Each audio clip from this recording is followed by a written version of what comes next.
Hello dear students, good morning all of you. आप लोग कैसे हैं? हमें उम्मीद है आप लोग स्वस्थ होंगे, मस्त होंगे और अपने पढ़ाई में व्यस्त होंगे। डियर फ्रेंड, आज का जो हमारा टॉपिक है क्लास 12 केमिस्ट्री का सॉल्यूशन पार्ट 5। तो आज हम आपको बताएंगे विलयन की सांद्रता क्या होती है और सांद्रता के आधार पर विलयन के प्रकार क्या होते हैं। स्किप मत कीजिएगा, वीडियो शुरू से अंत तक देखिएगा, आपके समझ में 100% आएगा। ठीक है ना? तो हम सांद्रता क्या होता है? सांद्रता होता है किसी विलयन में विलेय किसी विलयन के किसी विलयन में विलेय अणुओं किसी विलयन में विलेय के विलीन कणों की जो संख्या होती है वो विलयन की सांद्रता कहलाती है। तो इसको आप ऐसे लिख सकते हैं, किसी किसी विलयन में उपस्थित किसी विलयन में किसी विलयन में उपस्थित विलय विलय के विलय के कणों की संख्या या मात्रा विलयन की सांद्रता कहलाती है। ठीक है ना? विलयन की सांद्रता कहलाती है। अब देखिए, विलयन है तो विलयन 9 तरह का होता है। इसको मैं वीडियो इसका अपलोड कर चुका हूं, जिसका लिंक मैं इस वीडियो की डिस्क्रिप्शन में डाल दूंगा, आप वहां से देख सकते हैं। तो देखिए, विलयन कुल 9 प्रकार से बनता है। तो उसमें क्या है कि विलयन में विलय और विलायक दो पार्ट होते हैं, दो घटक होते हैं विलयन के। एक विलय होता है, एक विलायक होता है। अब विलय के जो कणों की संख्या होगी अब या मात्रा, अब ये डिपेंड करता है कि विलयन किसमें है। W/W मतलब ठोस विलयन में है, द्रव ठोस का है या ठोस गैस का है। ठीक है ना? कहने का मतलब ये आयतन में ही घुलेगा। विलयन अगर होगा तो ये आयतन में घुलेगा। या आप इसको ऐसे भी लिख सकते हैं, किसी विलयन के एकांक आयतन में उपस्थित विलय के कणों की संख्या या विलय के कणों की मात्रा विलयन की सांद्रता कहलाती है। तो किसी विलयन के एकांक आयतन में, यहाँ थोड़ा इसको सुदृढ़ कर देते हैं, किसी विलयन के एकांक आयतन में एकांक आयतन में उपस्थित विलय के कणों की संख्या या मात्रा विलयन की क्या कहलाती है? सांद्रता कहलाती है। ठीक है ना? क्लियर हो गया? अब इसके बाद में आता है सांद्रता के आधार पर विलयन का प्रकार। सांद्रता के आधार पर विलयन के प्रकार विलयन का प्रकार।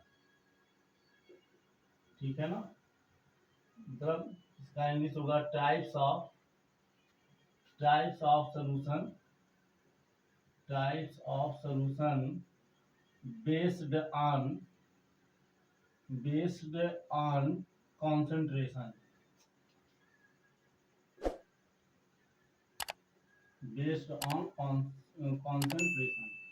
Types of solution based on concentration. सांद्रता के आधार पर विलयन का प्रकार। तो सांद्रता के आधार पर विलयन दो प्रकार के होते हैं। एक होता है सांद्र विलयन और एक होता है हमारा मतलब ये हो गया तरंग विलयन। दूसरा तरंग विलयन है और पहला है सांद्र विलयन। तो सांद्र विलयन को हम क्या बोलते हैं? कॉन्सेंट्रेट सॉल्यूशन कॉन्सेंट्रेट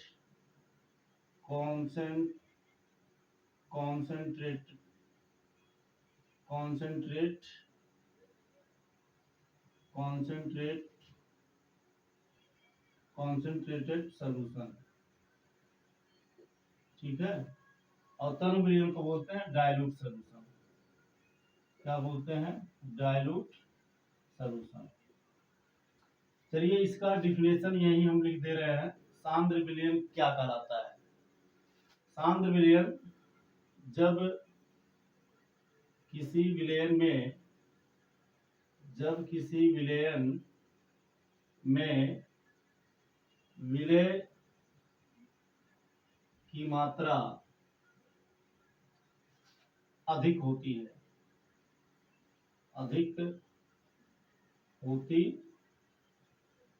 है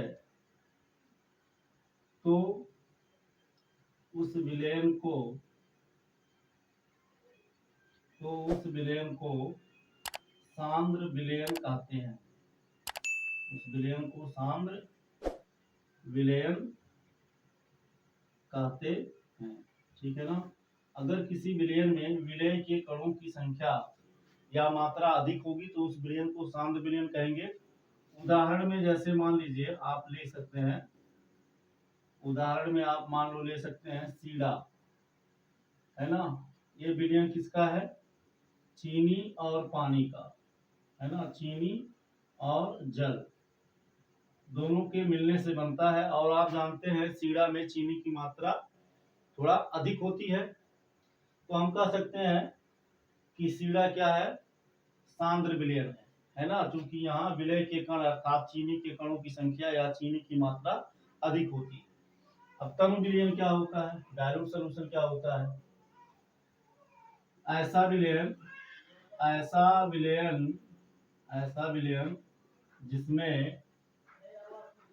जिसमें विलय के कणों की संख्या क्या होती है? कम होती है, कामा उसे तनु विलयन कहते हैं। है ना। यहाँ आप उदाहरण में लिख सकते हो, जैसे आप लिख सकते हो क्या? आप शरबत लिख सकते हो।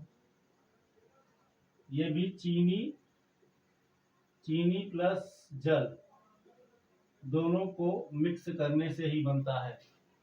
तो आप देख सकते हो शरबत में चीनी की मात्रा कम होती है, जल की अपेक्षा चीनी की मात्रा बहुत कम होती है, तो यह शरबत होता है।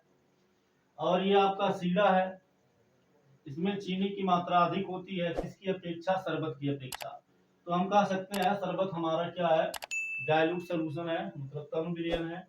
और हमारा सीड़ा जो है ये हमारा सांद्र विलयन है, अर्थात कॉन्सेंट्रेटेड सॉल्यूशन है। तो इस तरह से आप ऐसे भी कह सकते हो कि ऐसा, मतलब ऐसे समझने के लिए जो ऐसा सॉल्यूशन जो गाढ़ा हो, ठीक है ना। ऐसा सॉल्यूशन जो क्या हो? गाढ़ा हो। जैसे आप कह सकते हो मधु, ठीक है ना। मधु जो हनी, वो आपका क्या है? कॉन्सेंट्रेट है, ठीक है ना। मतलब ज्यादा गाढ़ा होता है। तो या जो ज्यादा गाढ़ा होगा वो आपका सांद्र विलयन होगा।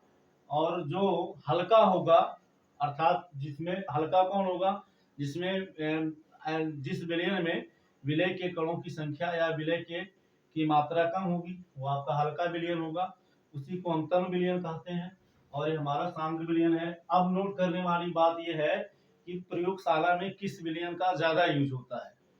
तो ये याद करने वाली बात यह है कि प्रयोगशाला में सबसे ज्यादा डाइल्यूट सॉल्यूशन का यूज किया जाता है, ठीक है ना।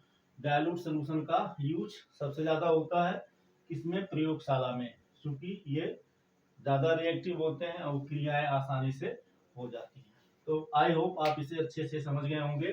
अब हमारा जो नेक्स्ट टॉपिक होगा, तो हमने आपका तीनों कवर कर लिया। विलेयता के आधार पर